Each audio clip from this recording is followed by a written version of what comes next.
sareen luyni erga waraabessi dabarfatee duktii jedhanii gara keenyatti. Erga isaan deemaniitiin immoo anaa miti haadha manaa kootii miti hanuu garbicha ta'e midhaan siidaa kayyooti milikiin cabsitee jedheetti dhaadatin immoo wanna sana hojiitti hiikkateera. Yeroo tokko tokko warruma shiraatuyyuu shira irra aanaa kun egaa carraadha takka bishaan irra takka dhagaatirraa irra aanee maaliif akkana isinii kaase? Yoo wanna kanaa akkana ta'e jedha namni gara keenya kottuu dudda kiyya irratti qobboodaakii jedha. Akka jechuun hin ta'uu jechuudha. Yoo inni immoo didee ta'e ani majii yookaan dhagaan ta'a dudda kiyya irratti qobboodaaki. Qobboo jechuun waan xessaamu wayitu jira yeroo bara duraan yamma qaqqabe tokkotti qobboo kana xessaaneeji ija sii keessoo kana leemmani soofnee keessa nannee halkan akka faanusii maashootti bobeeffatame waattiin nyaatama gara keenyatti. Qobboo kun badaa wayiiti isa kana iyyii dudda koorratti daakii jedha. Wannan kanatti ni kaasee maal inni haasaa namaa jallisuun barbaadinaa dhugaa jiru fudhadha. Akkaataan itti haasa'uu fi akkaataa diinni itti haasa'u addaani. Kosiiqee harargee keessaa harargee dhumatu beeka. Kosii gaafa jennu Sumaalees, Affaaris, Yamanis, Amaara achitti afaan Oromoo baratee akka Oromootti dubbanna dhifee jedhee miidiyaa irratti na wajjiniin haasa'u ani hin beeku Oromoo harargeetiin jedha. Inni garuu waan keessaa fudhachuudhaaf na wajjin haasaa jira waan ta'eef ati Oromoo miti jechuun hin danda'u. Isintu beeka, isintu qulqulleeffata. Kan jimma keessaa natu qulqulleessa. Akkana jechuun gandummaa miti. Akka Oromootti waliin garboomne garuu kosiiqee keessan keessaa tokko tokkoon keetiisitu qulqulleessa. Isii kanan gootan taanaan, hin goonu taanaan, inshaallah addunyaa waggaa kuma jiraatti taanaan waggaa kuma akkuma kanatti afaan banaa jiraannaa jechuudha. Okay, anak kan terlalu sema, aman tiang sema. Iya, wanne bakka hunda jirti kota Oromiyaa hunda keessa facaatee jirti wala Jimmaa Wallaggaa Jiddu Gala bakka feete hunda laaqaan jirti bakka takka lamaa miti. Kana maaltu qulqulleessa? Laaqaa jechuun ka alaa dhufe qofaa miti. Keetuma kasammuu san fudhatee har'aan tana biyya bulchaa jiru kanaafi har'a bilisoomne jiru kana warri laaqame. Diqaalaa qofaa miti beekan Oromoon diqaaloytes ni jirti. Kana hunda ka qulqulleessu maali? Yoo naafi ati loqodaa fi naannoo jennee waliin fillee waliin dhaabbanne humna teenya cimsanne san hunda gingilchinee dirree baafne abbaan dhugaadhaa hoggaa bakka dhufe sun hundi ifiifuu bayxee baddi. Amma kana godhe maali? Sirna kalee waan kana uumeetu kana hunda summii tana cufa facaase akka Oromoon tun gartee namuu ganda keessa taa'ee wal nyaatu kana dalagaa jira. Yoo kanan qulqulleessine summii ganda keessaa bakka hunda jirti yeroo hunda sumarra bobbaateeti injireensi nyaatti. Kanaafuu humna ta'us beesisa. Kana hunda ta'uuf odoo ganda kana san hin jenne humna ta'us beesisa. Nama jala deemuu miti ammas abaluun ganda kiyya abaluun ganda sani odoon jenne kaayoo dhugaa kalee lafa kaamte san dhugaa sabaarra dhaabbatte san san jala yoo deemanii Oromoon waliin humna jabeeffatte qofa kana hunda if keessaa baafta. Ati ganda kee qulqulleessa ganda kiyyaan qulqulleessaa hin dandeessu hanga sirni kun jiru beeyte hanga sirni miidhagdhaabe kun jiru wanni qulqullaa'u hin jirtu daranuma si nyaatti hin jireen beeyte. Kana waliin dhaabbachuu feesisa walirra laaluu miti. Ani ganda kiyya yoo jette ganda keetii summiin sunnuma jirtiin qulqullooytu adda guuruu hin dandeessu. Ka adda guuru maali? Humna ta'uu keeti. Humna jabeeffattee qabsoo teetti finiinsitee kana bakkattoo hundee isiisan yoo san ichi baaftee waan amata 150 Oromoo siratti dalagaa turan san gaafacha keessa gabbaaftee gubde wanni hundini sirrooyti kasaa ollaas kajeelus ifiibsu dhufa koottuu malee dilli diqaalaa fi kakalee amaaree fi sirna kana fudhatees ifiif dhabameeti qulqullaawa. Kanaaf jabinan feesisaa jechuu kiyya abbaa. Gadaa ni baheeta baga nagaan dhuftan jaan jedhe. Abbaa gadaa dhuftee mi baga nagaan dhufte akkasiiti waan ganta keessaarra guddaa dura qabsaa'uudhaaf namatti amanuu fi ganta keessaa bahaa ganta keenya qulqulleessinaa kana arrabaa fi ololliin qulqulleessu ka qulqulleessu humna nama humna jabeeffateetu nama humna qabuutu waa hundarra aana yommuu humna hin qabaanne jarri toftaa duraan tolfate saniin dhimma si baha ati gantuma keessa akka tiiticha wayii numa gooha malee wamaa fida akkas taateetuma wal nyaatta jechuu ka tiiticha ganda keessa ganda kanaa sanii kana bira kuta antaniin isinin juwanniin dhaamsiniin an isinin dhaamu abaluun ganda kana abaluun ganda sanii kana bira guddadda akka Oromootti beeyti jaan takka Oromiyaa sabni Oromoo ju'usan qofa laalaa ganda abaluutiif kana dhiisaati galatooma.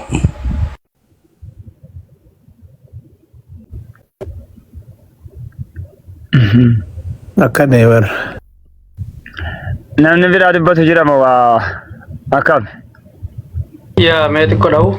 Mante si doime. Awanatti illee tolu bakka dalagaa ta'e dhageeffachuu jira. Facaasi. Ya, ati guuri gaani abu muayir keenya hedduu haasoo kaniin dhageeffadha. Ati jala raayii qulqulleessii jetta qabsoon ammoo Oromoo taateefis qabsaa'uun hin turre namni kuni. Namni immoo fakkeenyumaa fudhannu waan ati jetta kanarraa. Akka nama ooftuuf nama wanti nama gargaaru ka xiqqoo wanna jiru ka hayaasa baa kenna kana. Kaati jette qulqulleessu jetta. Mee nama Oromoon ta'in hoggana Oromoo kana keessa ka qabsoo Oromoo tana bakka ga'u dhorke tokkollee hin taate. Fakkeenyumaaf kaana gaa amma asirraa kaana. Wanni manu dhiisiisaa siyaasaadha. Qabsoo Oromoo tana nama Oromoon ta'in ka qabsoo Oromoo gufuu ta'ee har'aan tana Oromoon akka milkoone godhinaa harkaa'uu dandeessaa? Kacirraa kaanii akka barnootaa dhuu ta'utti waan ati jette kana ni deemtiif hin deemtus laallaa beeke. Oromoo mataatee immoo Oromoon hundi qabsoorra turee hiidha jennammaas. Nama murate santu Oromoo keessaa qabsaa'ee qabsoo tana godhamoo namuma hundaatu Oromoo ta'ee qabsoo tana godhaa turee akka juutti dhufnaa jechumaaf hin jedhe. Mee akka barnootaaf nuu ta'utti waan kana ibsuu dandeessaa? Amma gaafiin kan kee baay'ee bareedduusiiti. Anamma wanaatti cubbuu namarra kaa'uun jaalladhu warra qabsoo jalqabanii ammatti beeku kan lubbuudhaan dabarfate keessaas adda bilisummaa Oromoo keessaa akka Galaasaa Dilboo akkasumas Leencoo Lataa impaayera keessa jirurraa kaasee hamma kaanii jaleetti sadarkaa miseensaatti nama adda bilisummaa Oromoo keessa ture keessaa namni Oromoo miti jedhee dhibbaan beeku nam tokkittiidha amma yawwanaatti. Inni sun garuu qabsoo keessattis namni beekees natti hin fakkaatu hin jiru jechuudha. Oromoo rumatti hin beeka. Kana qofatti hin beekasin jechuun barbaade. Garuu waan ammaa kana kaasuu fi waan nama jedhe kaaseef ganda keessan qulqulleessaa jedheef Oromoon qabsootti seene bakkeedhaas ba'e dirrees jira qaamni gufuu qabsoo kanatti ta'e immoo qabsoon kun akka galman geenye godhe kosii qe'ee abbaasaa qabatee jiru kan hawaasa sanatti siqee jiru kan heeruu qaama garboonfataadhaaf kennu warra kosii kanaa jechuudha.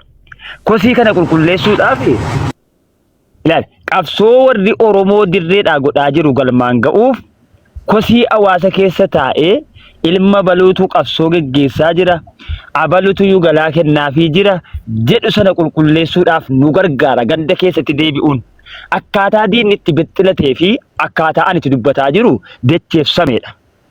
Inni kun ta'uu qabas ta'u malees galman geenyu diduu dandeessu garuu isin diduu dandeessu.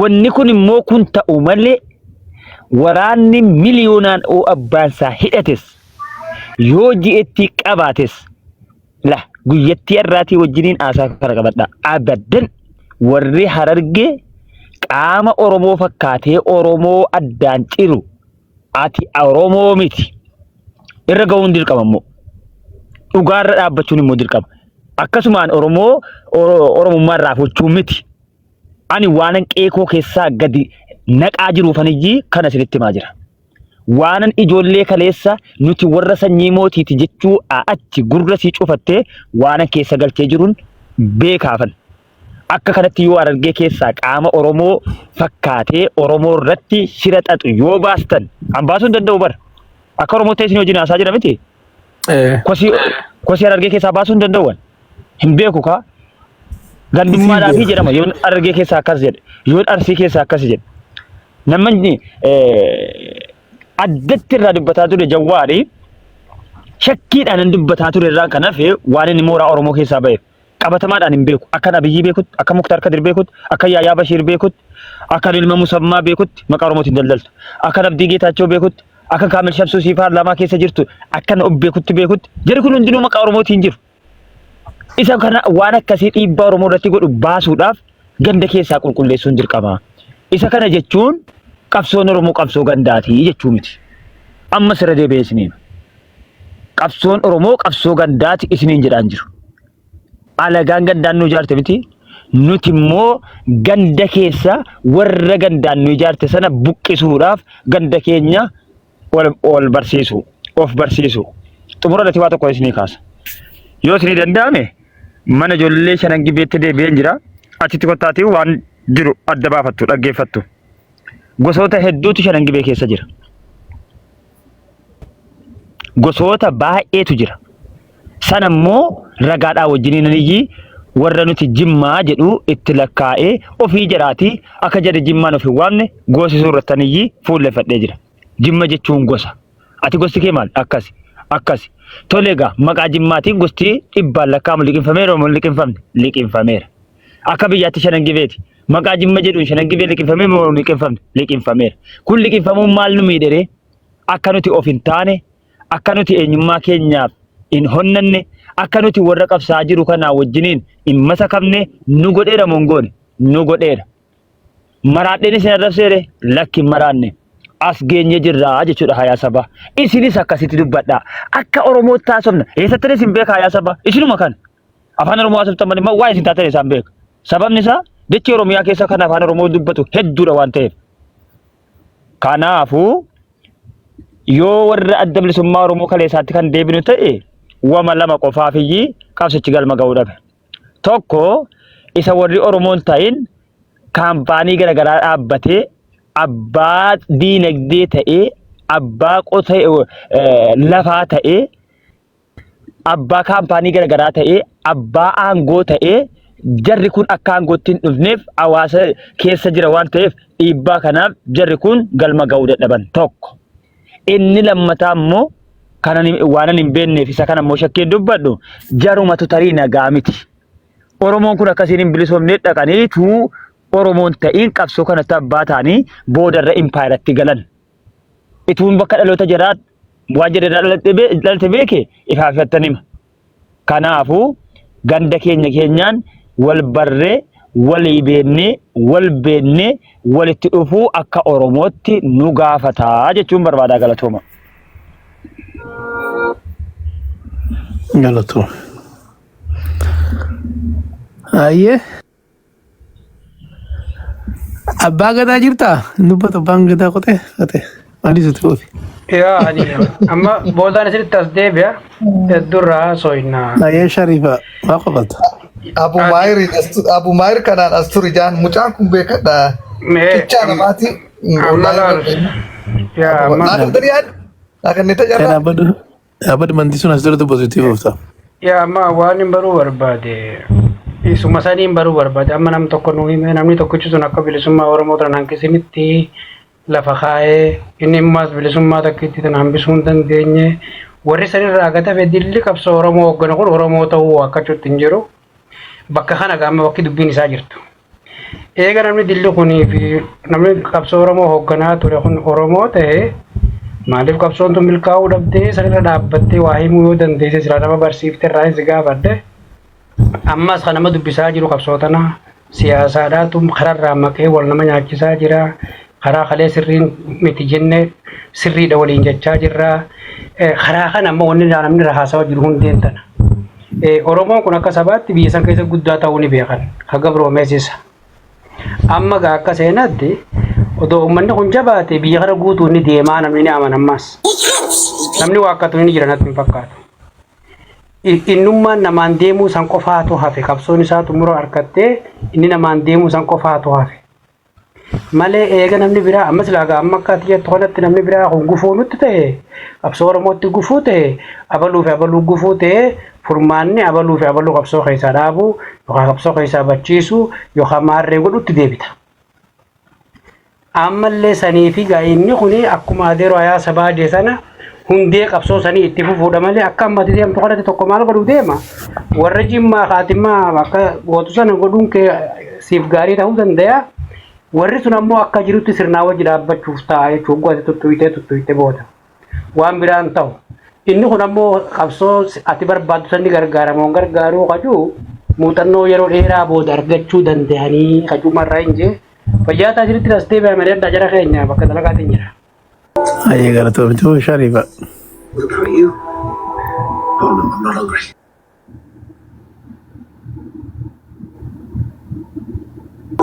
Fuddo ka Sharifa. All right.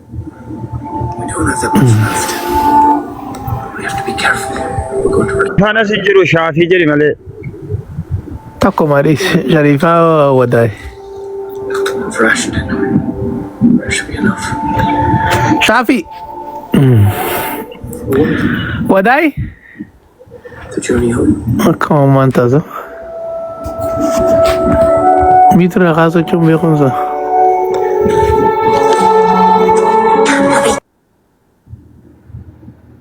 Siif deemaa barga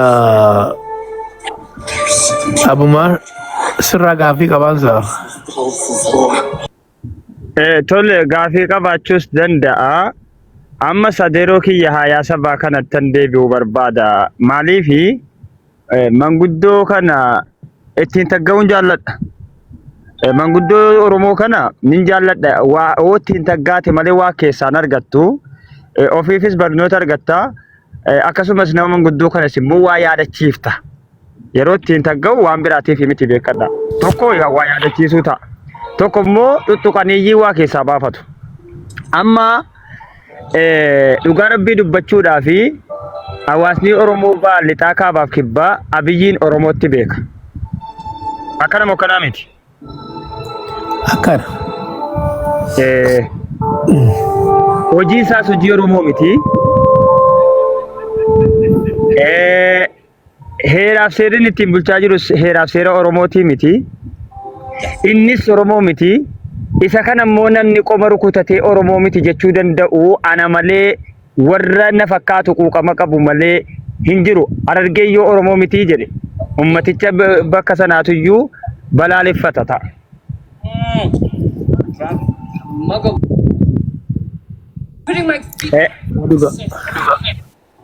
Nama kabbaa kanaatu inni Oromoo jeeti falma malee Abiy Oromoodhaa jee falma abbaa qubee. Amma kaleessa tokko mana gurbaa Ahmad jedhamu ni beekta miti gurbaa Jimmaa sana kan Kinga Ahmad ni beekta waan leessu qajoollee hudduu waliin guutuu.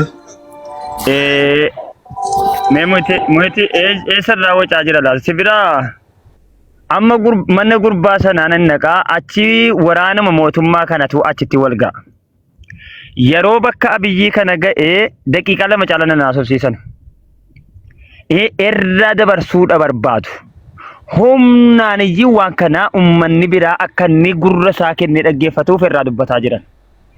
Oromoo dhaqaamni nuti jennu yoo kan jiraatu ta'e ani akkam beekuttis akka abboonni keeyya na barsiisanittis Oromooni idda isaati dhiiga isaati abbaa keenyatu Oromoodha malee zimmi jedhee namni tokko lafaa ka'ee kaampaanii wayii Oromummaa kaampaanii taanaan kaampaanii sanarraa Oromummaa fudhatu hin jiru jechuudha.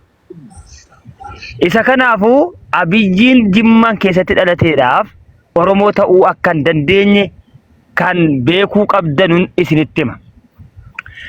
Haati Amaara abbaanis Oromoo miti, kan inni fuudhee jirus Oromoo miti, warri diddanii Oromoodhaa hin jallate jettanu isin mataan keessan nagaadha. Waan akkanaa kana baasuudhaaf iyyii qe'ee keenya keessaa waa qoqqotanii baasuun nu gargaara. Namoonni tokko immoo yoo waan kana kaanee dubbanne warra harki caalu sirna kanatti deebi'eetiyyii nutti dhaabbata, nutti duulaa waan jedhu wayii fa'itu kaafama. Jara keenya qaamni tokko beeksisee diina sitti ta'uusaa filachuu wayya.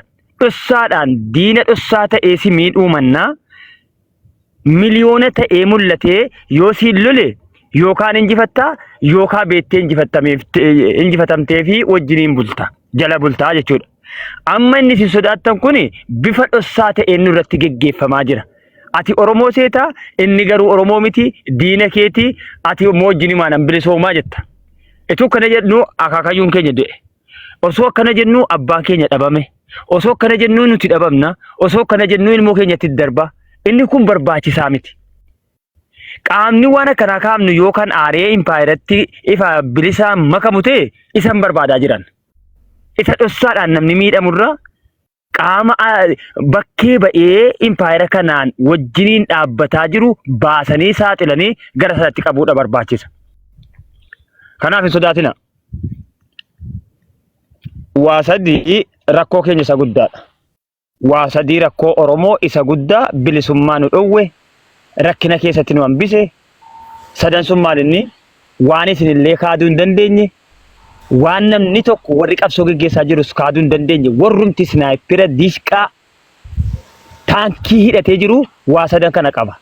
Sadan sun maalinni sobuu sobamuu tokko sodaa nuti sodaannu beelaa du'a hidhaa buqqa'u sana immoo irra jirra wallaaluma.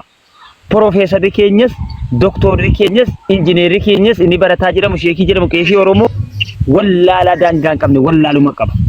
Wallaalumni isaa maalinni maaliin barbaadaa jira ofitti hin himne uummatattis hin himne eessan barbaadaa jiraas ofittis hin himne hawaasattis hin himne.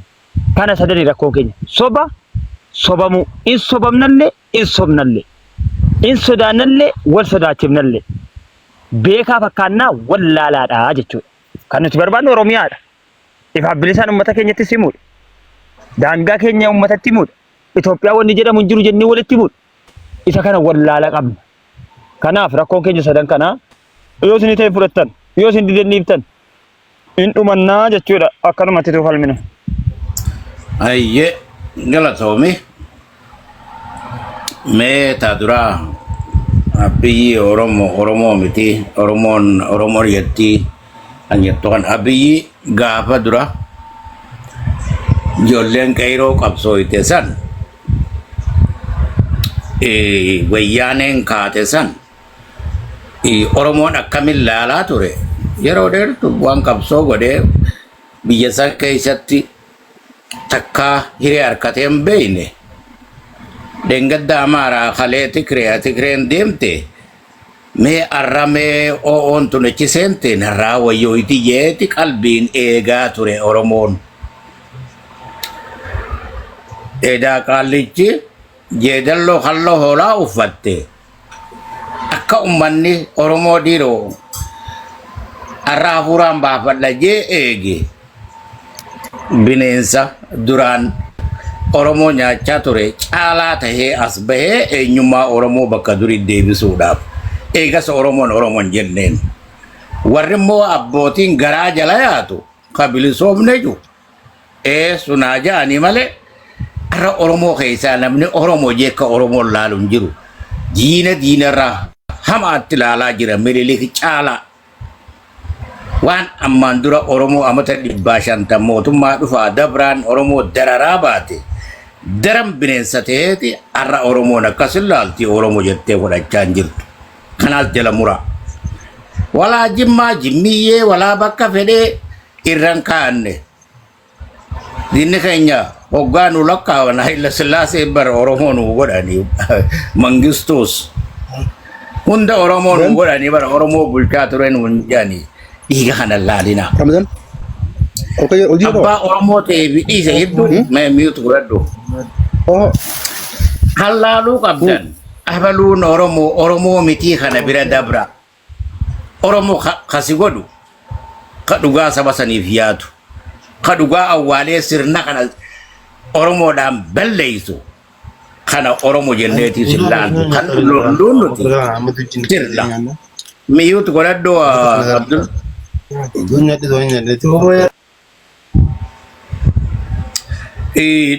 Kan lolaa jirru nuti waan isaan deemaniini sirna kanatti adda qabataniiti ilmaan Oromoo akka ifin taane akkuma dursanitti irra deeman Oromoo abbaa biyyummaa dhorkan san warra sirna kana hojiirra oolchaa deemu ka Oromoo rakke dhufaa dabraan kana malee abaluun Oromoo miti Oromoo ta'eef maal nuu godhan Mangistu Oromoo nuu godhan eegiinni kute hanga inni biyya jiru immoo takka namni Oromoo quba qabu hin jiru Haile Sillaasees ka Oromoon akkam barannee fi gabbarsiisaa ture Oromoon hundaan deebi'anii maal Oromoo jechaan faayidaan namni Oromoo bu'aan qabnee saba kan lafarraa duguugu akka Oromootii nuti kan qabsaawaa jirru abaluun Oromoodhaati abaluun maarreedhaati kana bira dabra abiyyiin fedhu Oromoo ta'a fedhu shayxaana ta'a irraan kaayyanne hojii isaati hojii dhufaa dabraan Oromoo raawwatu laalla malee abaluun Oromoo yoo Oromoo ta'e Oromoodhaan maal godhe bara Oromoo jechaan saba jechuun dhiigni kun waliif naasuu qaba saba fi lafarraan duguugu kana waan sabummaa kana abaluun Oromoo miti kana baasa dhiiga odoo dhiiga taate namni walii na'u taate arraan tana hojii amaarri kalee nurra dalage caala nurra dalaga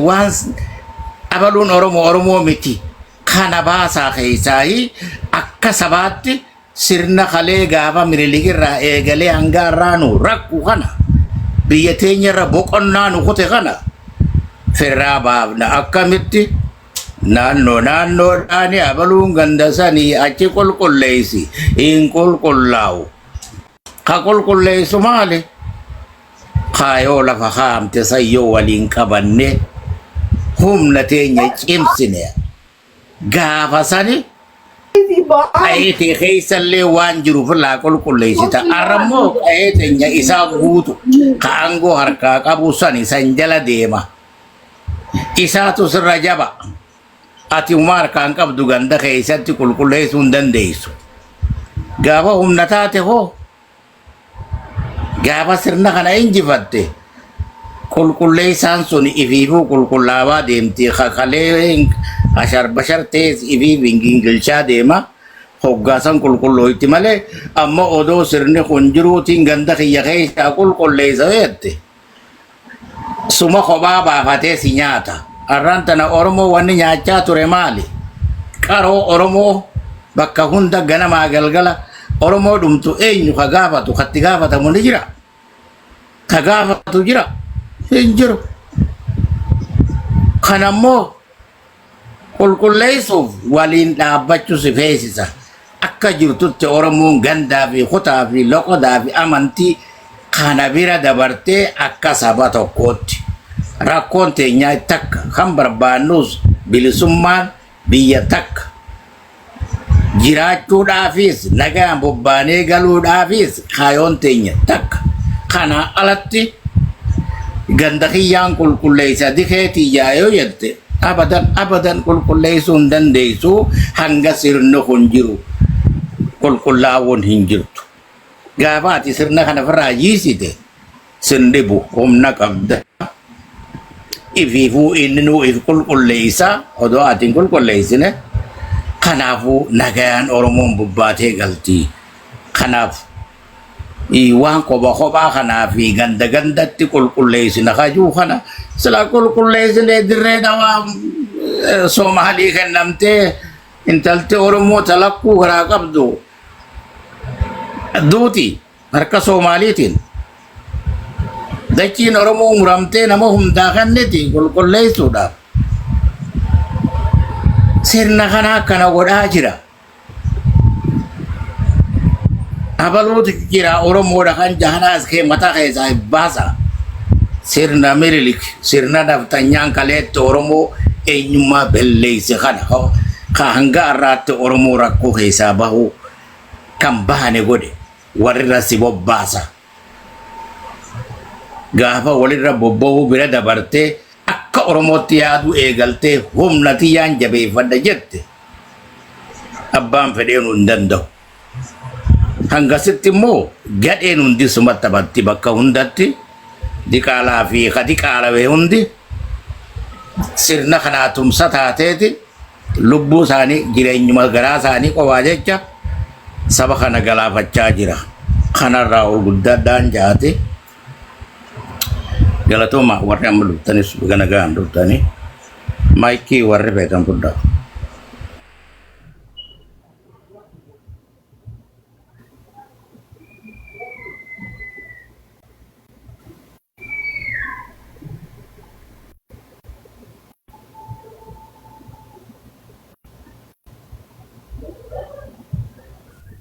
Hayyee hin callistani ka ummataa abbaa mana biran jirtu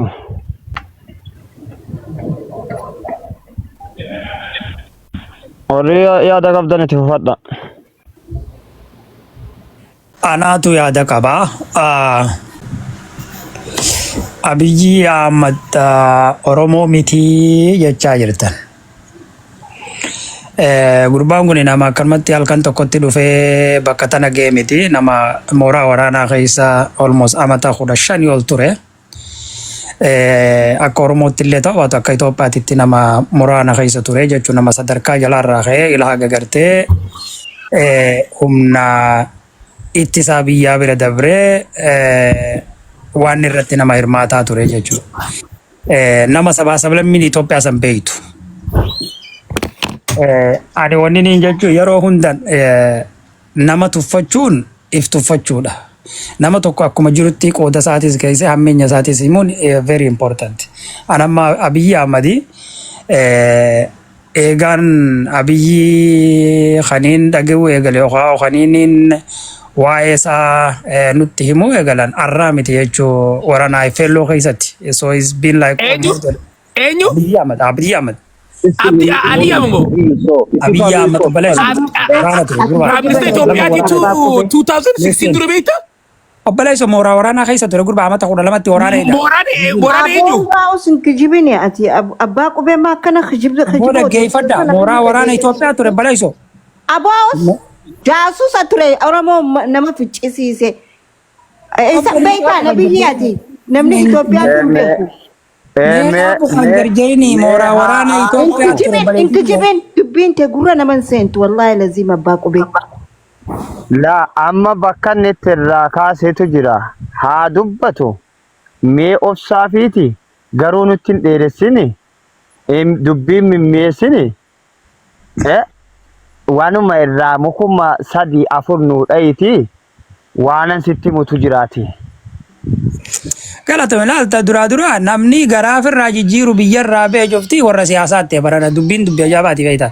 Gurbaan kun isaa amata 12 waraana ida'ame waraana keessa guddate akkuma ijoolleen Oromoodhaa tamtu waraana ABO'dhaa waraana OL waraana gartee Ifelloodhaa waraana gartee mootummaa keessatti guddatutti achitti amata 12tti eegalee mooraa waraana keessa guddate as ga'e. So Abiyyi namni mooraa waraana keessa namni hin beekne tokko hin jiru. Jara keenya dhaggeeffadha. Gara warri firaa gara jijjiiru biyyarraa ba'e yaasa Abiyyi hin beeku. This reality. Ammoo warri Opiidoo keessa Jawaarraa eegalee ma Bagarsaati isaan cufti nuni beekan. Ijoolleen tuni ilmaan Abdulaa guddaa Abbaadulaati. Dhaggeeffadhu. Abiyyi kana moo kabiraati? Abiyyi kana moo kabiraati? Abiyyi kana. Abiyyi kana moo?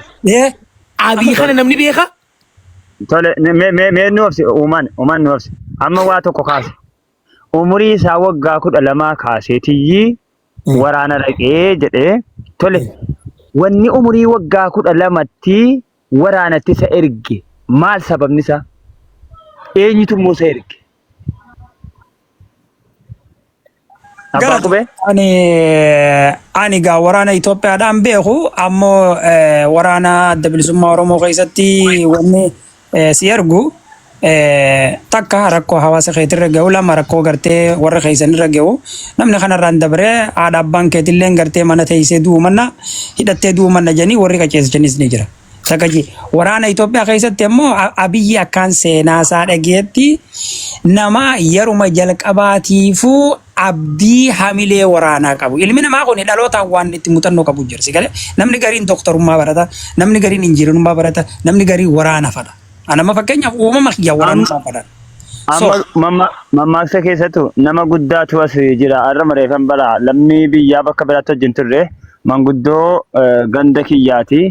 Naannoo kiyya itti dabartuu rabbi jedhe amma wannan kana si gaaseefi gara keenyatti an mammaaksan jaalladha akka jaarsa dubbii Oromootu mammaaksaan jammaramaa mammaaksaan xumurama si galee isa awwaalee dhufetti du'a himuu jedhu ammati achi as waan nagaan eegdan maatii Waaqayyoo maaltu maatii Waaqayyoo na godhee mitiitiif boonuu raamuutii qabadha. Amma sirratti isa awwaalee dhufetti du'a himuu jechuun maal jechuudha abbaa qubee?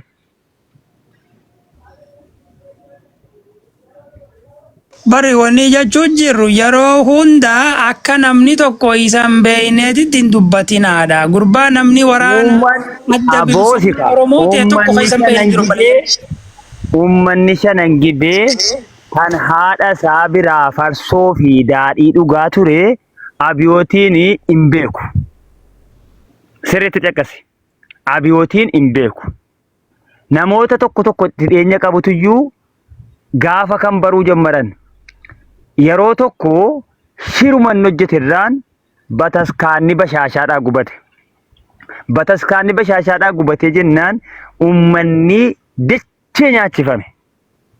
Shira kana isumatu hojjetee isumatu immoo ajjabamee dhufeetiyyi namootuma nagaa ummata islaamaa guursisee dhiisise. Eessatti? Karchallee Jimmaatti.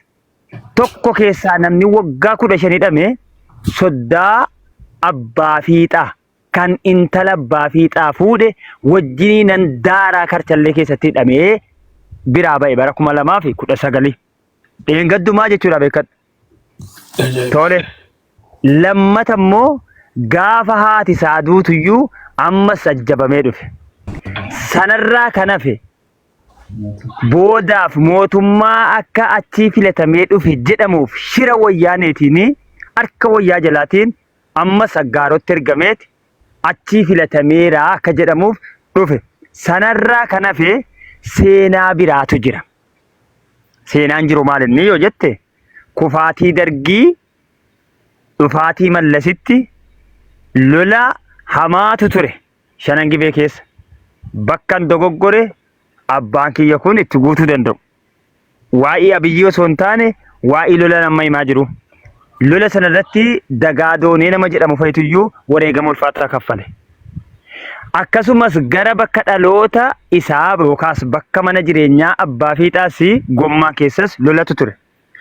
Lola sana keessatti ilma abbaa fiixaa kan haadha Abiyootirraa isaan hangafa argatan kan maqaan isaa Kadiroo jedhamu wareegame. Wareegama isaa kana namni gariin Oppidiyootu ajjeesee jedha. Namni gariin immoo Abaawootu ajjeesee. Abiyyiin sababni inni sabiyyummaadhaan achitti galee fi Abaawoonis ajjeemnaan illikii kana baachuuf iyyii waraana seenu. Jedhu. Sirriitti quba qabaadha. Haa ta'uutii garuu immoo bakki an uummataaf ibsuu yaalu Abiyyiin akka akkan abbaa fiixaan taane uummanni Oromoo beekuu qabaadha. Shari'aan na dhorka garuu bakka kanatti dubbachuun. Bakka rakkinaatti immoo dubbachuun homaa miti. Shari'aan waa hundayyuu kallattii nuu kaa'ee jira waan ta'eef. Gurbaan kun kan abbaa fiixaa akka hin taane uummataaf ibsuu wanni na barbaachiseef maaliif? Waan inni hojjetaa jirutuyyuu waan itti gaafatama seenaa hamaa dhalli dhala Oromoo balaaleffatamaa taa'uudha. Kanaafi haati isaa umuriidhaan xiqqaa waa sadii himtee fi geggeessite. Tokkoffaa nugusa taataa jetteen isii kana paarlaamaa irratti himate. Lammaffaa waan kana amaanaa jetteen alaabaa Minilik. Sadaffaa abbaan kee abbaa fiixaa miti irraa of eeggadhuu jette. Sadan kana hojiitti hiike. Tokko wareegama qeerroo kuma meeqaatiin isachi raqe paarlaamaa irra taa'ee paarlaamaa sinkaade qeerroo sinkaade haadha kootuyyuu nugusa taatanaan jette isin hin beekuu jedhe. Afaan siyaasaati beekadha. Kana immoo jedheera kallattiidhaan. Lama isa si'aatitti himte alaabaa amaanaa kennite sana siidaa Minilik Ingilizii irraa fideetiyyi ituu Oromoon machii keessa jiru axaa'ee warqiidhaan gadi baasee agarsiise. Boolla keessaa baasee. Sadii waan ati himteef abbaa fiixaa nama nagaa carraallee yeroo gabaabduu qofa miidiyaa dhaqee haasofsiise achi keessatti waa argateeti. Tokko maqaan isaa Abiyootiin ture Abiyyiitti boggaaseen quraanatti erge jecha abbaa fiixaati. Lama Rabbi rahmata godhuufi. Ijoollee kootiin adda baasee ilaaleen beeku. Isiin kun akka Abiyootiin inni ajjeefamuudhaaf karaa saaxee ni galaafatee jechuudha. Wanna kana kaafnee immoo maaliif barbaachise? Gurbaan kun ituu iddoo Oromoo ta'ee jabina Oromoo yeroo sana qabu. Sochii Oromoon geggeessee wayyaanee buuse. Akkasuma dammaqiinsa Oromoon baablixaa qabuu fi tokkummaa Oromoo yeroo sana qabu irra dhaabbatee Oromiyaa walaba gochuu danda'a ture. Itoophiyaa keessatti faayidaa Oromoo agarsiisuu dhiisaati. Gaafii maaster pilaanii deebisuu dhiisaati. Gaafii afaan federaalaa dhiisaati. Isa kana miti walabummaa Oromiyaa mirkaneessa ture. Inni immoo gaafii kaleessa uummanni irratti dhumeyyuu sun irraanfatamee lafaa uummanni jiraachuu dhabuu keessa akka galee gaafii nan jiraadha jedhu gochuunsaa Oromoo ta'uu dhabuusaati. Kanaaf Oromoon bakki biraa gurbaa kanaan Oromoodha gaafa jettan Rabbis isin hin dhiisin. Okay, me tara takka nama laali.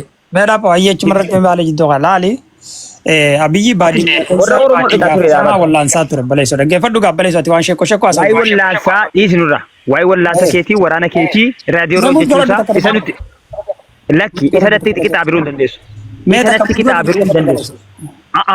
Waa'ee sanarra hin jiruwan.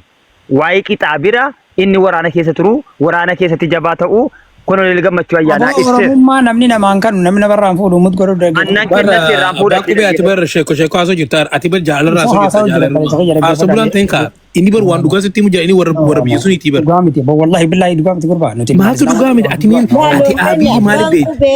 Ati abii maaliif argeeti? Ati mana farshoo deetamoo ati mana bunnaa beetii deetamoo ati amaaraa hojii ootamu maalitti isa beekti? Aboo dhaggeeffadhu baleessoo. Egaa raqni bakkuma raqaa dhaqa. Ati bakka jimaa deemta malee bakka farshoo isa deemta. Mana bunnaa beekee deetaa? Dhage. Ati kiristaanaa? Maaliif afaan irratti na qabu barbaade abbaa qubeen jedhama. Ati chorchii hojii deemtaa namicha kanaa chorchii deemu jirta? Mee carraa nuu kan dhaqa. Carraa akkamsii kana dhugaa barbaadna hajjima dhiisa dhugaa. Nuti bar Oromummaa isin irraa fuutanii gurbaa kana lakkii Oromoodhaa isin jechuu jirra malee nuti waan nama dubbataa jiru kana ati warra abbaa isaatu jee anniin guddifadhee jee ati maaliif beekta maqaan isaa Abiyootii gaazexaa Oomani gulantaa ol ilmi ka abbaa dhalcheeti haadha fuudhetii jetti amma ijoolleen abbaan haqaatuun faanti kanatti deemaa jirti. Gulantaa ol abbaan fedhe dhufee haasii dhalchu. Laal amma anjaartii an fuudhe ilman ofii dhalche DNA'n kun hin jiru. Koo abbaan haqaa gartee irraa dhalchee ilmi sun gulantaa kiyyaa olitti dhalatee hoonan ka beeku taate ilmi sun kiyya Oromoo tana wanti isiin gartee gaccabse waan akka kanaati. Ammaan tana Oromummaan dhiigawuu mitii jennee itti walii gallee jirra. Oromummaan gochaa fi dalagaa. Oromummaan dhiiga. No. Hasan Ali. Mee waan afaanii fixat. Waan afaanii fixat. Na dhaggeeffadhu wannummaan anaan dura top. Rabbii jiraati waan afaanii fixatu jira.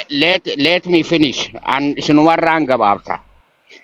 Wanti naan jee ilmi gulantaa olitti dhalatee jennaani kanuma abbaa saniitii fi ta gosa saniitii heera keessa jirti hoo heera koon laaltan taate guyyaa naa qabaatii isiniifanima.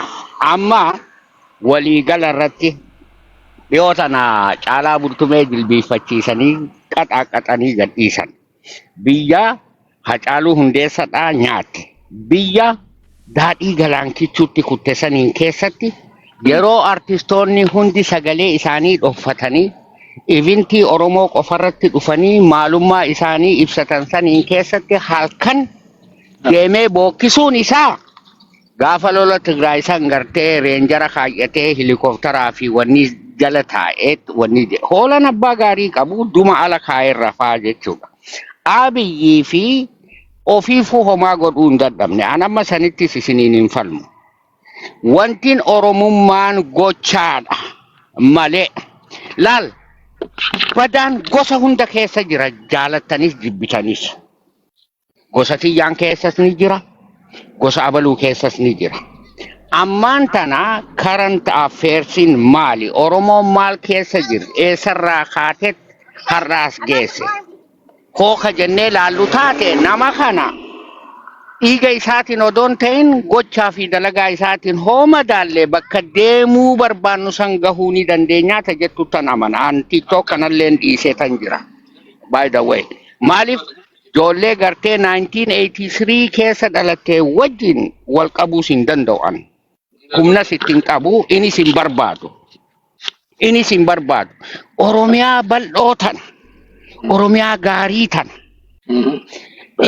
Dhiphifneet wanti guddaan hamtuun dhalatte 1977 fi 1979 abaarsa gartee Oromiyaa keessatti buuse santu look waa hundaa'u nutti fide. Ammaan tana ijoollee wanti naan isinii himu dhiigarratti waliin qabina. Gochaadhaan wal madaala. Amaara ta'ee hoo Oromoodhaaf ka dalagu taate hoo mirga Oromoo ka dura dhaabbatee Oromoodhaaf falmu hoo ka taatu taate give him alone nuti qabsaa'ota alaa qabna. Ijoollee yuunivarsiitii keessaa baate ijoollee gartee dhiiga fi jiruu jireenya isiidhaa dabarsaa jirtu. Kanaafi namni mana tokko jaaru citaa waliin saamuu nama gochaa fi dalagaa jecha isaatiin madaalatiiti. Jala deemaan isiniin ja'aan dhaamsi kiyya kanuma akka nama gartee isinirra dhalateetti. Laali Abiyyi gaafa baadiyyaadhaa sanii akka carraa ta'e yeroo muraasaaf itti gaafatamaa humna farmaasistii ture. Jara keenya dhaggeeffadha. Dhaabi nurraa. Dhaabi kunis toopikarraa nu baasu. Aboo nurraa mut godha dhugaa jaarsan nuti waa isin jala jibbachuu jira maal Oromoon kolkoleen ture. Nuti waa isin dubbachuu jira. No nama Oromoon arrabsin anuma muraas jeetiin arrabsi. Mut godha daadhiiroo Abiyyi kaasuun dandeessaniiti. Abiyyi ni kaafna. Ni kaafna. Waan hin taane dubbatiin adeeroo deemaa isin ilmaan gandaat deeggartanii nama gosoota ta'isanii. Kashalabbeen abbaa qubee jettu kana gosummaa nama harka dhoo bakka takkan jiru. Ibiddaman namatti hin kaasin amma. Kashalabbee abbaa qubee siin jettu kun kashalabbee. Mut godha adeeroo usii taa'e. Kabajaadhaan deemi qoshaasha. Mut godha dubbaleessa kabajaadhaan deeggaree bajjaa mut godha taa'e. Isin dubbanne kabajaadhaan carraa ta'e isin tattamu kun.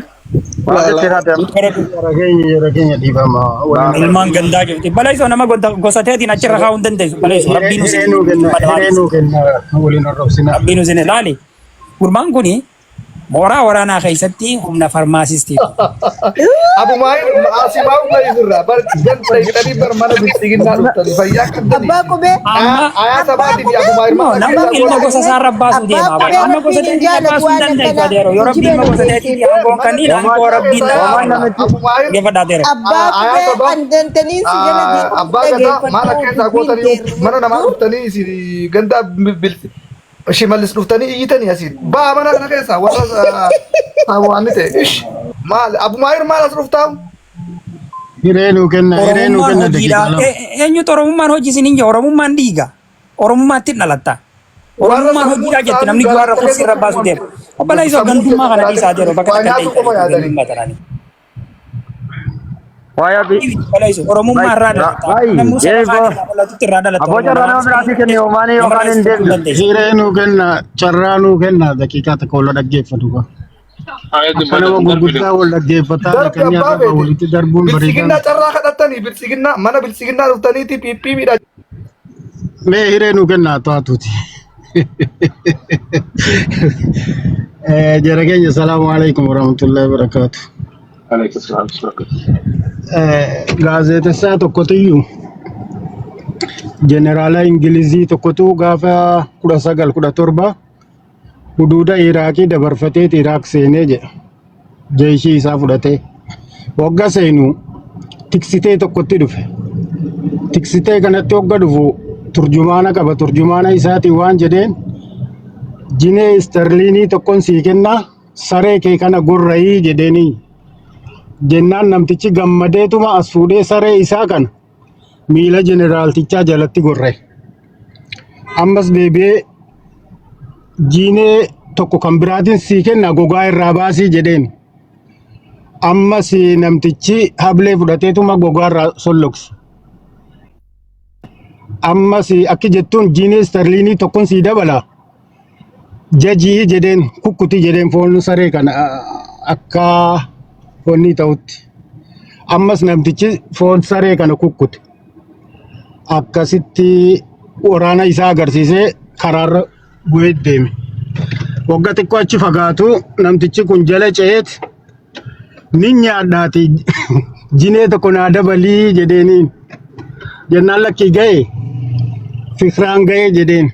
Achi garagalee waraana isaatii waan jedheen waa tokko hin sodaatinaadhaa. Argitanii mitii jedheen. Namticha obboleessa isaa gorra'u asitti isa eegaa horii isaa eegaa deebi'ee ammas kan wajjin barahaa kana keessa gammoojjii kana keessa wajjin jiraatu jinee isterliinii 3 jedheeti gorra'e nama akka kanaa biyya namni akkanaa jiru hin sodaatinaadhaa jedhee waraana isaadhaa ittiin gootomse. Namtichaan immoo lakkii ga'e Fikraan keenya nyaachuun hin barbaachisu ga'ee jedheeni biraa kutee jechuudha. Minilik gaafa dachii Oromoo irratti as ce'u mana hidhaa Teediroos keessaa cabsee badee dhufee jechuudha dhageenya. Teediroos dheesse. Eenyutti dheesse? Goobanaatti as dheesse. Goobanaanii fi bakka bu'aan Teediroos dhagaa jirtanii wal dhibdee dhagabdan qabani. Kanaaf gara goobanaatti as dheesseeti goobanaa jalaan goobanaa biratti waraana humna ittiin Oromiyaa kana cabse asitti Oromiyaa keessatti ijaarratee jechuudha. Kanaafuu Oromoodhumaan Oromoo cabse. Isin amma Abiyyi Oromoodhaa Oromoo miti kanarratti wal dhibna hedduu. Kun waan irraa bu'aa tokkitti qabnu hin qabnu. Bu'aa nu buusus hin qabu. Masriin Husni Mubaarak Araba biyya Arabaa waggaa 30 dhiibee irra taa'ee gita isaatiin cabse ofirraa kaasan. Tunisiin akkasi Araba namtichi ofirraa cabsan. Alkazaafiin Araba ofirraa kaasan. Saddam Hussein Araba biyyattii kan dhiitee cabsee qoqra'ee nyaate. Nuti amma Abiyyi Oromoodhaa Oromoo miti Oromoodhaa Oromoo miti. Abiyyi bar lafa dhaloota isaa irratti akkamma abu eenyu dubbatee ka'e. Guyyaa Ramadaanaatiin aggaaroo dhufee hoteela qabatee dhokateet mallas biratti amanamaa ta'uudhaaf jecha guyyaan sun guyyaa ummanni Amaaraadhaa gubaa gubee ayyashooyyee jedhan san dhiichisu ture. Ijoollee aggaarootti ijaareet bashaashaatti ol ergee dhaqaati yeroo ummanni taraawiya salaatu gubaa san gubaati masjida bira dhaqaa dhaabbadhaati iyyashooyyee sirbaadhaa jedhe. Akkasitti ijoolleen dhaqanii ijoollee bashaashaa keessaa walitti qabatanii gubaa gubanii nama taraawiya salaatu masjida dura dhufanii iyyashooyyee sirbuu eegalan.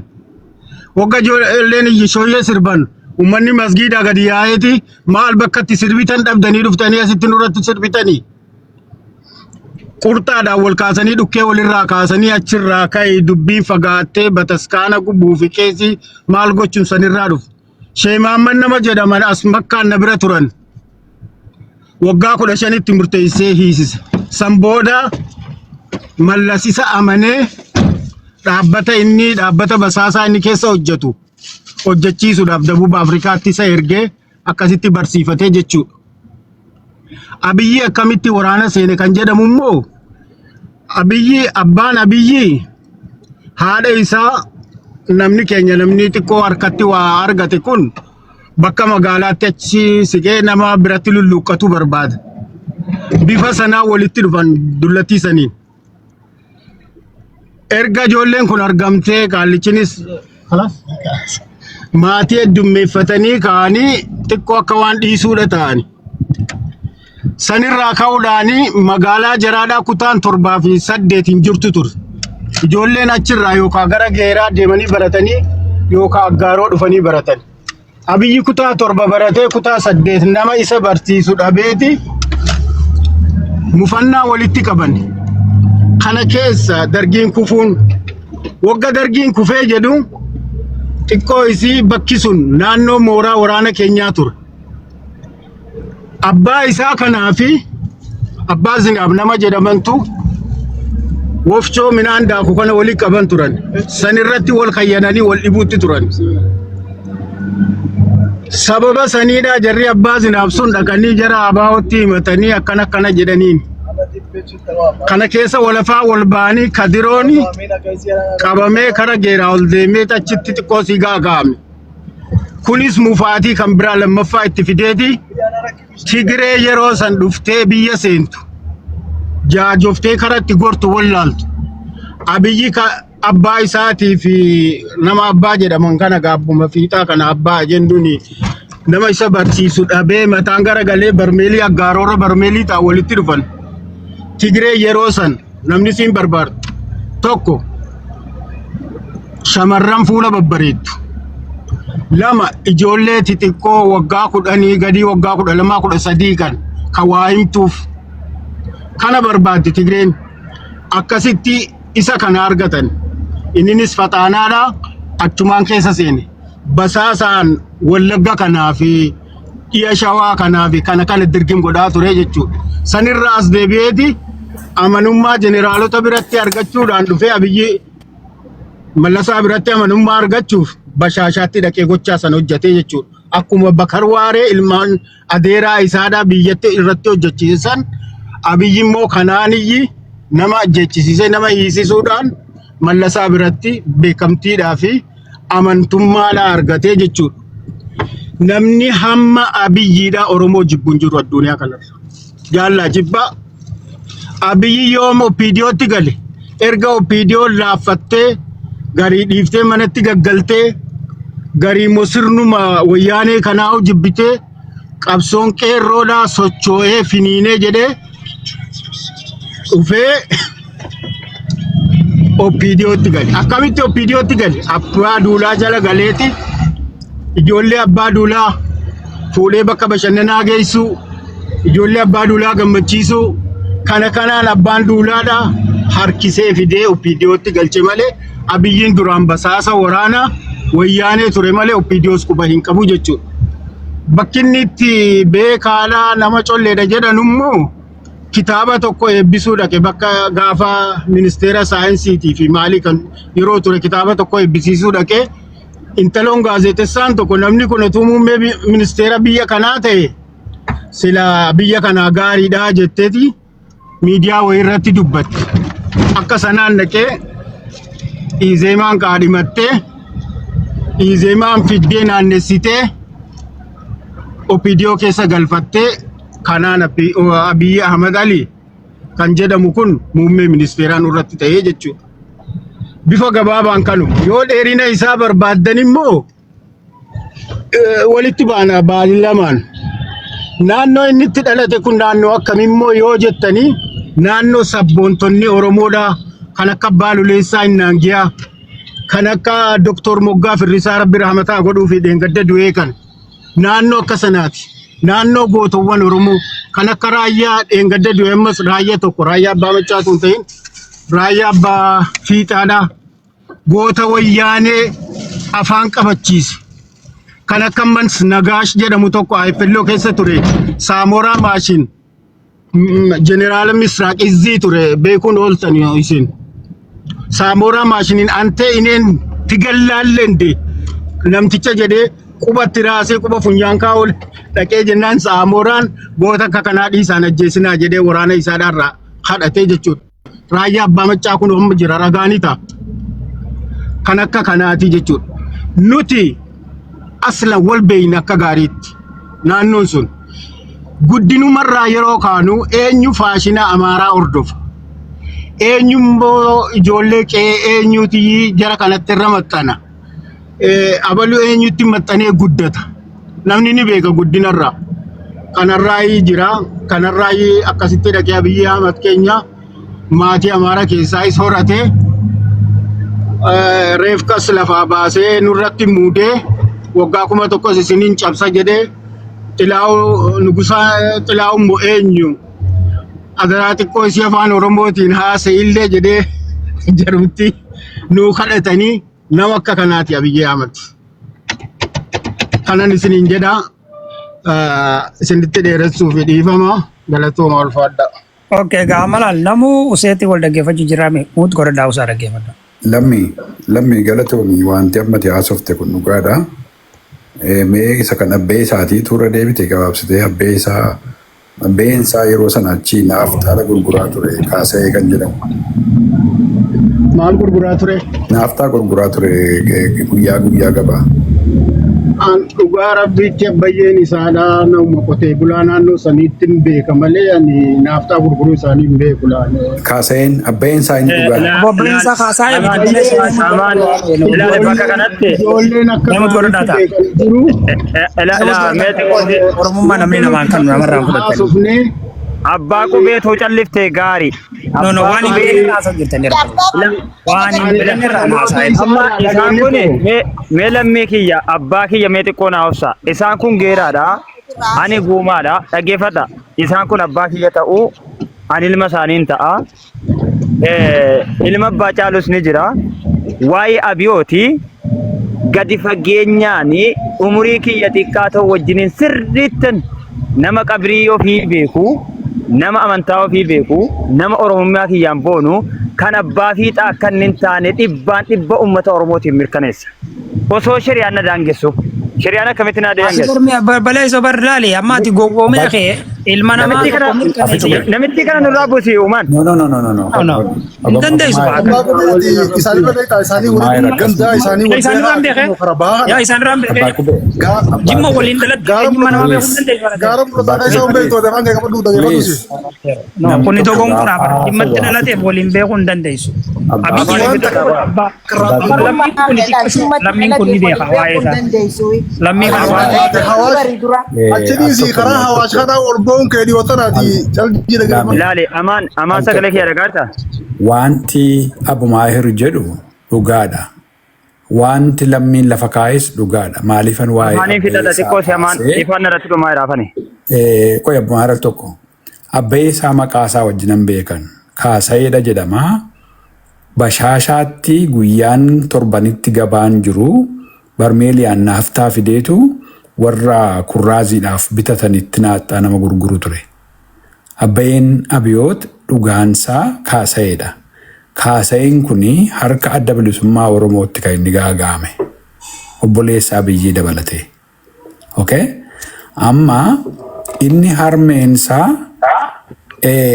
Kaasayeedha wajjiniin affeerii qabaattee yookiis walquunnamtii qabaatanii irraa inni dhalatee isa kanaaf abbeen isaa si'a lama Sheek Aliini ani akkuma mucaa koottan guddisee wal caalchisee hin beeku jedhanii si'a lama interviyuu irratti dubbatan maali YouTube irra jira Abumaahir itti fufe.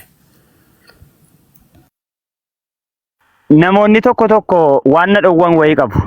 Akkaataa dhaloota Abiyoot kanatiyyi sirriitti hin qoradheeniyyi gadi fageenyaan beekaafan yeroo hunda kana dubbadha.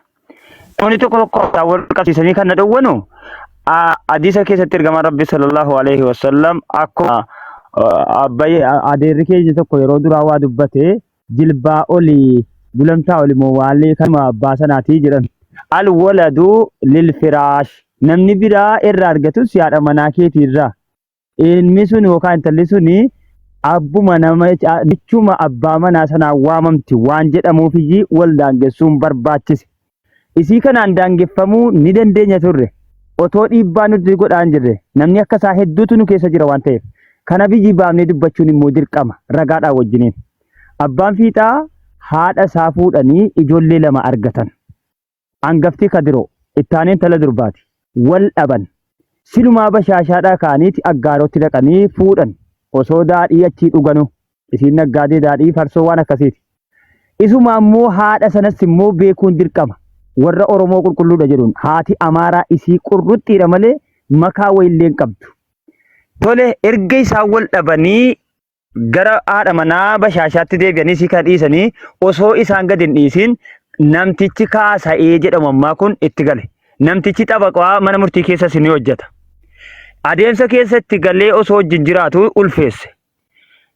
Kissii akkasiin kasastuudhaaf haala mijesseef. Sababni isaa immoo abbaa fiixaatu qabeenya qaban. Qabeenya kan akkasiin irraa qooddattee itti baatuudhaaf haala lanni mijessu manguddoon keenya immoo Oromoon kun qaruuteedha. Rakkataan ulfa fuudha isa jedhan san lakkaadha manaa koo gadi niisuu jedhanii osoo ulfaan isiin jirtu da'uu hin kaate itti deebi'an. Hin dhalatee abiyyoositti moggaafattee bakki rakkoo namaa gadi baasuu nama sodaachise isii kanadha. Isaanituu gadi hin dhiisin namni garii gariin fudhattee itti heerumte se'aa jira. Garii gariin immoo gad dhiisanii ka'anii namni irraa argate se'aa jira. No fuudhanii ijoollee lama argatanii errumaa galan. Xabiyaan nama biyya keenyaa haadha manaa tokko gaafa jibbi gaafa wal dhabeen manuma isiitti dhiiseetiyyi isii biraatti gala. As gidduudhaa argame summichi kunii jechuudha. Kan osoo shari'aan dhowwumaa ofirraa dubbannaa waan inni hojjetaa jiruuf gogaa Oromummaa ooffatee. Kanaaf Abiyyi haadhaanis iddisaa Oromoo miti. Abbaanis kan abbaa fiixaa miti. Isa kana immoo uummanni Oromoo ofii jedhee gadi ba'ee irraa dubbachuun dirqama isaati. Gocha inni hojjetaa jiru maqaa Oromootiin boritti nu gaafachiisa waan ta'eef. Kana akkasitti qabadha. Warri ba'as, warri dhihaas, warri kaabaas, warri kibbaas, warri biyya keessaa biyya alaa. Yoo miti jettanii dura dhaabbattan immoo baga ordaa isinitti galtee jettu malee waan No. Afaan hin taane asan. Abumaayer ulfaadhu garuu ani immoo waan itti dabala. Nugusii eessaa dhufe beektu abbayeen isaa warri guddisan kun sheekiin kun jechaadha. Diqaalaa jedhuun haaran yeroo baay'ee. Immaayyeenee diqaalaa ni hindeedha gaafatan. Harmeensaa araantee diqaalaa illee maantee nugusee neettiin. Kun immoo Adama Amaaraati. Antee inni nugusneettiin malee nugusa taata hin jenneeniin. Isa fudhateetu inni harmeen kun nugusa taata naan jetteedhas. YouTube irra dhaqaati ilaalaa hin agartu abbayeen isaa si'a lamaa an akkuma mucaa koottin isa guddisee takkaa akka kan biraatti ilaalee hin beeku. Isa inni jedhu kanaaf inni yeroo hundumaa haadha isaa faarsa waan ta'eef Abumaayer jedha kun dhugaadha. Garuu dubbiin tokko kan abbaa fiixaa ta'e dhiisee waan bu'aa nuu buusu hin qabu. Garuu Oromummaa of keessaa akka inni hin qabaanne beekuun gaariidha. Xiiqiidhaan guddatee adda bilisummaa Oromoo balaaleffachuudhaan diineffatee guddatee kanarraan kan ka'e TPLF'n gaafa dhuftee galtuu karaa ittiin isaan gammachiisee isaan biratti galee isaanii fi looyaal ta'ee hojjetu irratti baay'ee hojjetee isa kana beekuun gaariidha. Kun immoo maaf nu gargaara hojjettanii silas nama akkasiirraa Oromoon waa eeguun irra hin turre. Amma har'a kan nun taphachaa jiru kan rukkisaa jiru nun rakkisaa jiru warra afaan Oromoo dubbatanidha. Maaliifi ulaagaaleen OPDO jalqabumayyuu Tigree jalatti OPDO'n ulaagaaleense Oromoo ta'uutu hin taane afaan Oromoo beekuudha. That was the criteria. Ulaagaan ittiin OPDO ta'an afaan Oromoo dubbachuu danda'u qofa. Keessumaayyuu immoo afaan Oromoo dubbattee Oromoo yoo hin taane baay'ee barbaadamta turte OPDO ta'uudhaaf. Maaliifi isa kanaanitu Oromoo cabsu waan ta'eef. Kanaaf please miira keessa galtanii wal afaan hin taane hin jedhina wal narraabsinaa ulfaadhaa itti fufaa isin dhaggeeffadha.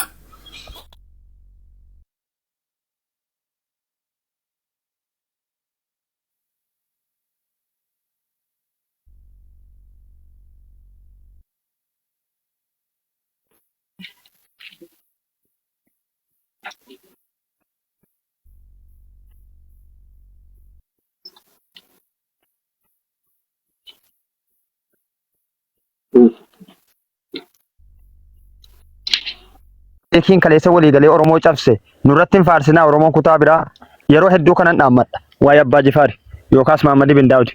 Addeebiseen Muktaar Kadir na wajjiniin balaaleffadha maqaa mootummaa naannoo Oromiyaa baadhatee utuu Oromoon ta'in natu beeka irreecha irratti nama keenya kan fixeef maaster pilaanii irratti ijoollee kan inni fixeef Oromoo miti ittiin illee nu gaafachiisa.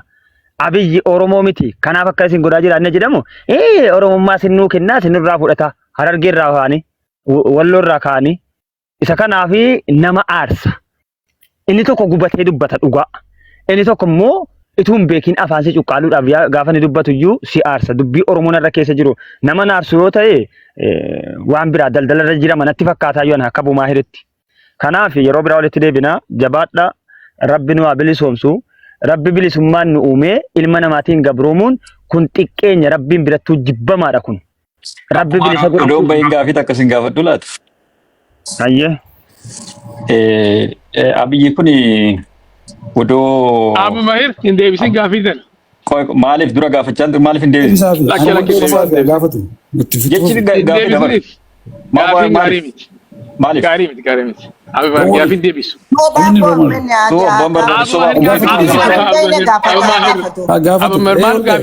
ማንኛውም ጥያቄ ብቸኛ መልስ ፈላጊ ነው ጀቲ ወራ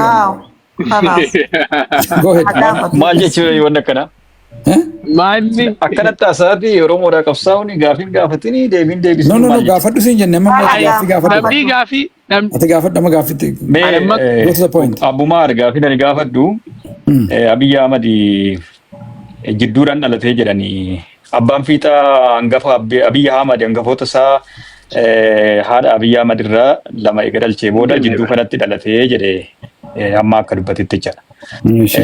Amaan immoo akka dubbatetti namichi kaasee jedhamu kuni achitti fidee gaazii nagadaa ture naaftaa nagadaa ture isa dhalchee jette. Yeroo jidduudhaan Abiy Ahmed dhalatu kana abbaan fiixatii fi haati Abiy Ahmed addaan baanii turanii Abumaar. Hold up, Mar. Mal, what is your point? Mal baafat mal kan keessa baafat. Ani sinimeti jira bar gaafin deebisina. Hold on. Point na addaan baafadhu jira. Natti maqaan pointiin kee. Sobaa fuutee sirra ba'uu hin dandeessu dhugaa dubbattee uummatatti dhugaa baay'eeftee baata malee jecha. Okay. Amma fakkeenyaaf Abiy Ahmed Oromoo isaa ta'uu baatu. Wanni Oromoo fayyadu hin jiru, wanni Oromoodha godhu nam tokkichi Oromoo fayyadus Oromoo miidhus hin jiru. Mootummaa yoo ta'e mootummaa Itoophiyaati malee mootummaa Oromootiin. Amma gan immoo gaaffiin si gaafadhame deebii keessi. Anamma qoy ka dhaggeeffadhu. Inni piipii gaafin piipii nama dhagadaa galabatamani piipii irraa maal fuudha. Inni waan dubbadda. No qoy piipii sa ta'u rakkoo. Piipiin jedhin. Piipiidha. Namummaa namaa hin beekne piipiitti nan deebiin.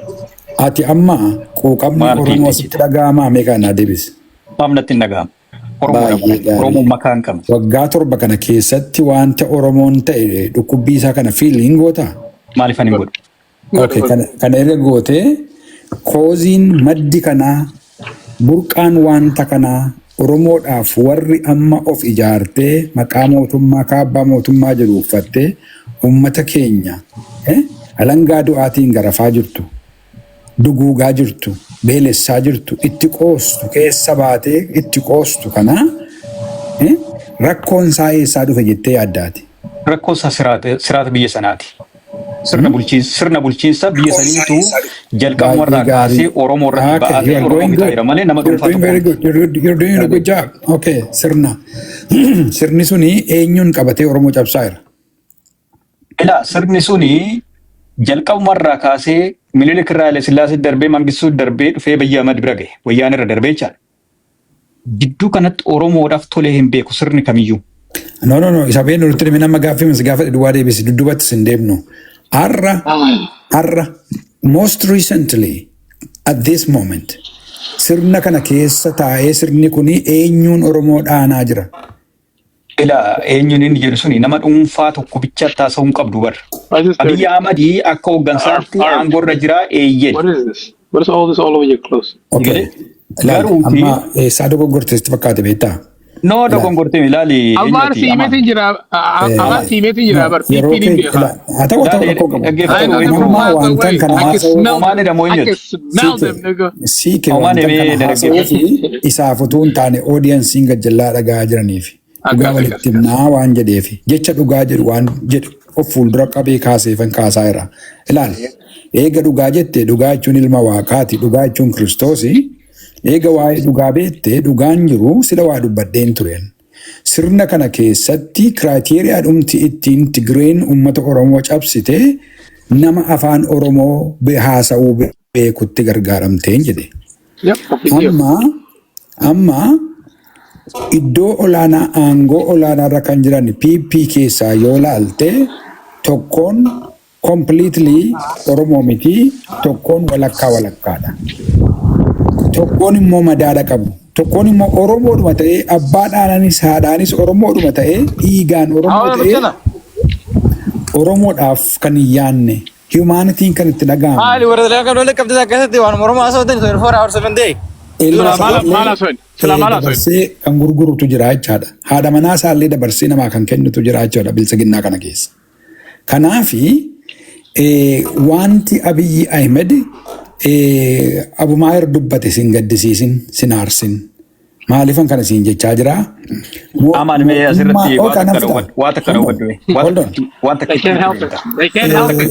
Mootummaadhuma harkaa mindaa kan nyaatu poolis koomishiinarii Bashaashaa kan ta'e gadi ba'ee seenessa kana dubbatee akka dookimentariitti gadhiifamee yuutuubii irra torban 3 naanna'ee gaafa isaan irraa kaasan nuti waan sana rikoordii godhanneetu diliit godhaniiru amma hin jiru. Garuu an rikoordii godheen qabaa baasees dhaggeeffachiisuu nan danda'a. It is 1 hour and 38 minutes. Sa'aatii 1:38 waa'ee maatii isaanii. Waa'ee gaafa yeroo Abiyyiin jaarsa kanaaf bishaan harkaa buusu harka tokkoon naan buusin diqaalaa jedhanii bishaan itti facaasan. Waan bishaan buusuu dhiisee dhaqee immaa yeenee diqaalaan hin jinde yeroo inni gaafatu. Kana hunduma isaa. Aanteen Guseen yeroo seen jettuun inni immoo delusional waan ta'eef kana waan akkamatti. Mee maaliif ganda buustee oomanii namoota biraa kan ganda buuste? Anaasa buuse beekaa kanaaf nama dhaggeeffachuu gaariidha. Ilaali. Siyaasa haasaa jirraa. Siyaasa keessatti immoo dirqiitti wanti ani barbaadu naa ta'uu qabaa. Waan an jedhutti amanuu qabdu jechuun qabdu. Dhugaan jiru yaada fiddee gurgurattaa yaanni kee evidence based yoo ta'e faaktiin yoo isaa wajjin jiraate yaada keessirraa bita audiensiin. Faaktiin qabdu taanaan if it is not evidence based evidence hin jiru taanaan waanuma barbaadde haasofta taanaan yeroo namaa gubaa jirta malee madaa uummata Oromootti ashaboo firfirsaa jirta malee bu'aa buusaa hin jirtu jechaadha. Kanaafitu gadsi buusee gaafa ol deebitu seera godhuuti dhaggeeffadhu ta'uu baannaan gajjallaa taa'ee taap nuu godhe. Tap. Galatama. That's it enough. We're trying to exercise our mind. Akkasitti galatama amma dura timte amma ol deebisiiti. Takka kan gaafanna. Maal see nyaatu. Asii meeti jira uummata badhaadhinaa kana. Gaafii deebisuu hin danda'an gaafii gaafachuu malee. Mee waa tokko na dhaggeeffadhu obboleessa kiyya. Obboleessa amma wanni ganama badde ana wanni Oromoo irraa badde eenyu akka hin ta'ellee nan beekneti. Ati ni beekamata abbaa garaa. Dhaggeeffadhu obboleessa kiyya ani ilaali sitti mooni. Biyya ati jirtu kana bira darbee gara biraan jiraan. Wanni ni yoo Maashaallah naa ol bara wanta jiru. Naa ol wanta kana fineer. Asii ol wanta kana. Wanta kana. Ana ol wanta kana. Manni haasaan akkasii biyyatti jiru birti darbee eessa ji'arra ol baate? I'm in North America, asii ol Antarctica. Ji'arra ol baate moo? Maal taateeti? Maal obboleessi tasgabbaa'e? Ayyaasa banaa suftuu? Ayyaasa is enjoying the ride. Ani amma kilomeetira 4 naa fe'e.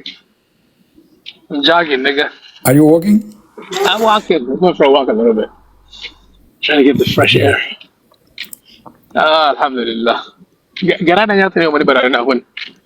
Odu wahidu jirate gurbama buruja fota. Assalamu alaikum warahmatullahi wabarakatuh muslimoni. Alaikum assalam. Hai si ol buwan dilata ka jirame umani. Sami jira mukni fasirol dera. Orane. Tasa urji. Mana numbanne. Ana to bari je. Irfai. Omani tumbanin nanje ba. Allah. Omani sinjat manu finbanne. Orome no wallahi tikisho bizin tole ganama banen tole njurto ati tikisho asubne khane bane. Amana lagi. Akami ati naga payada. Payya alhamdulillah. Mari jistan. Infitan ne omani please no listen asoina. Ayo. Omani Oromee akkamina gaafa yaadu bo. Fayyaa. Fayyaa qabda. Ijoolleen teetuun si biraachiin deemanii. Deeman. Ijoolleen Steven kana goote. Steven biitii firraa goone ijoollee si tibisiisu. Ijoollee guddisu boy dhufne. Dalaga egaa amaan.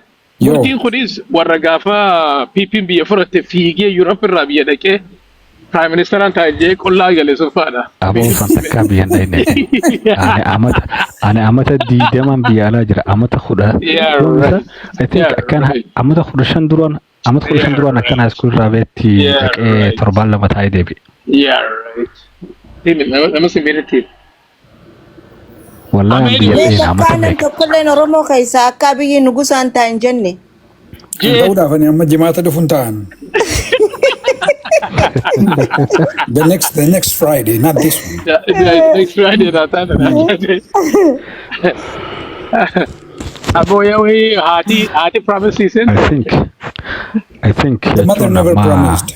She was choosing him. Aman. Yo.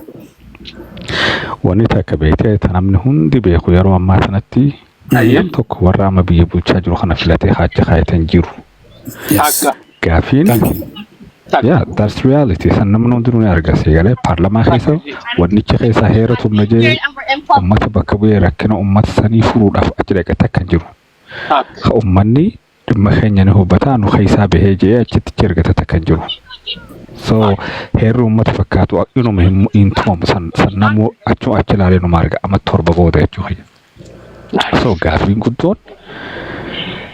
guddoon namni hangam takka waan biyya san keessatti haa jiru walii galee qindoominaan jechuun akka gaariitti koordineet godhaa waan deemaa jiru kana push godhaa jiraadha.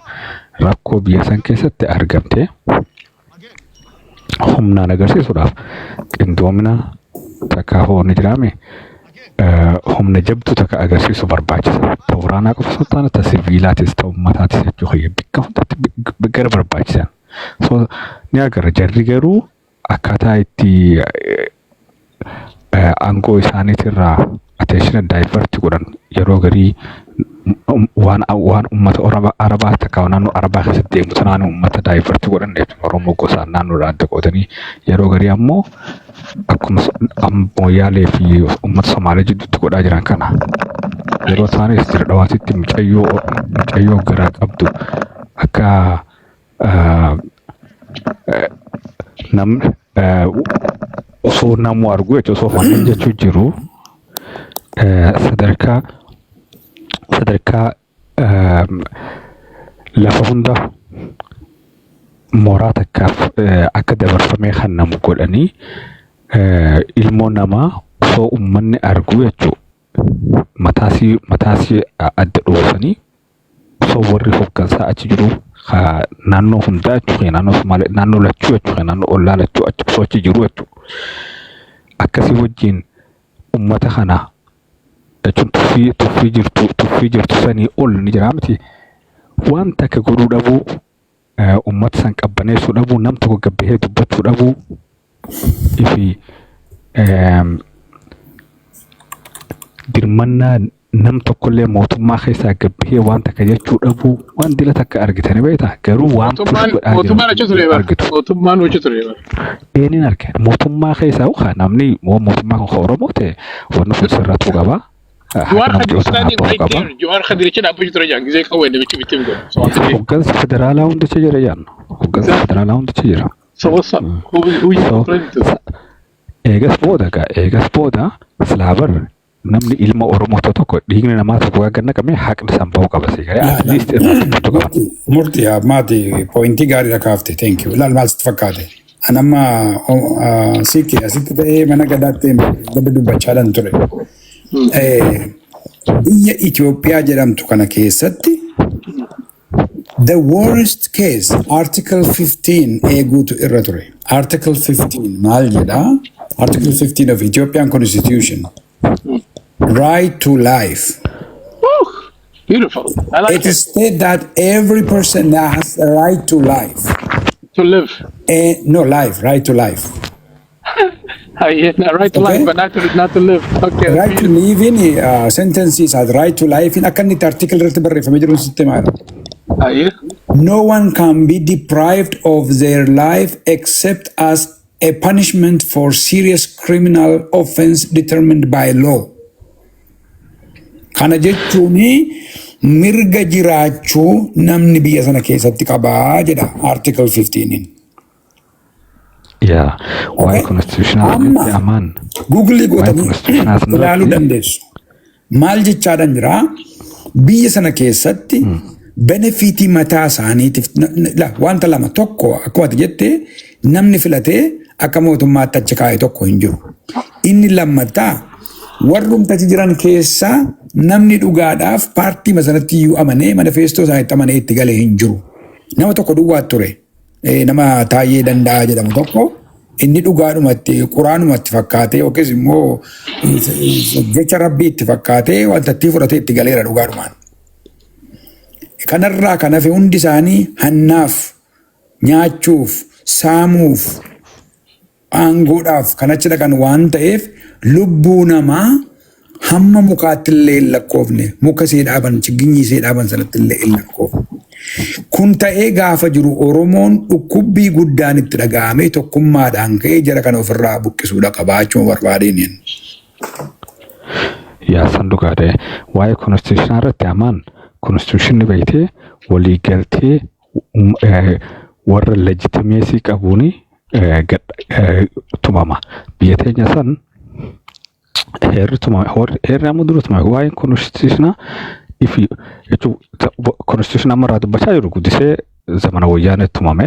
Amma waa'ee artikilii 15 fi 39 kun hundinuu jechuun xiyya kan mataa ifitiin Article 39 is more. sun hundinuu zamana wayyaanee bee.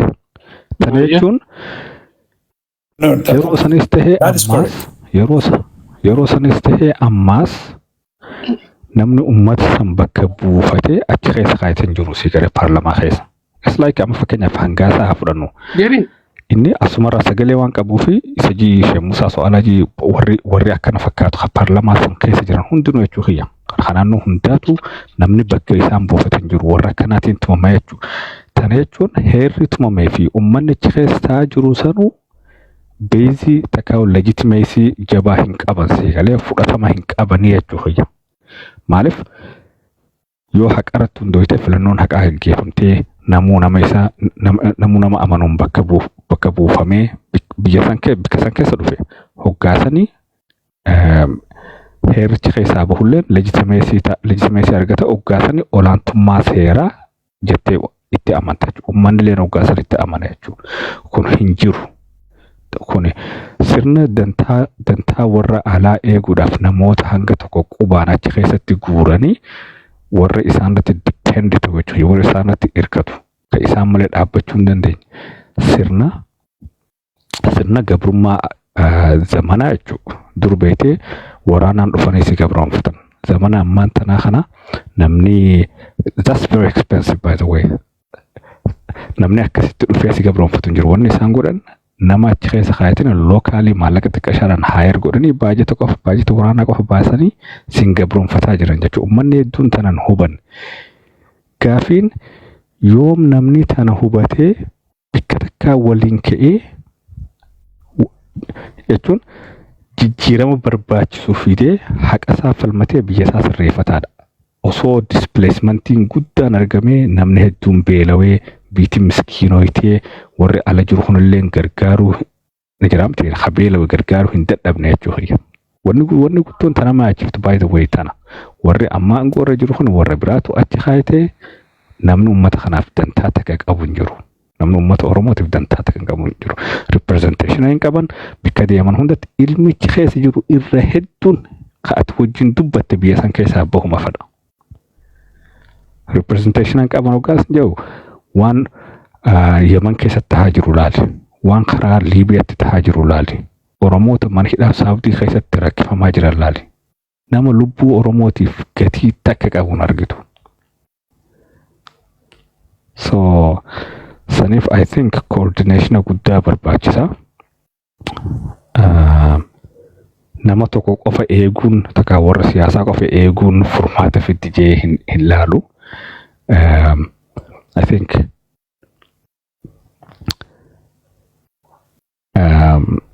yaada tokko haaka fakkeenyaaf nama tokko faa lubbuu nama miliyoona 50 qixxeessu waan akka keessan faa I think namni keenya bira darbuu qaba. Nama hin yaadamne faarraa waan akkasii gabbaati. So I think What's so funny? That's all it is. I'm not laughing. I don't get it. You're talking, right? No. أنا خفرت مير نبرك في جنازة. So أكاسي أمانة. ما نمني وانت فولا ديم ويج وانت فوق أبو إرتي. يرو أماتنتي خاف من جتون خاوم سؤوم دندو تكاهو ليبا قولو دندو تكاهو وان برباج سقولو دندو إرتي. Step barbaach fudhatee ifturuu ofuu danda'u yeroo ammaa kanatti eenyu jiraa jettanii yaadan.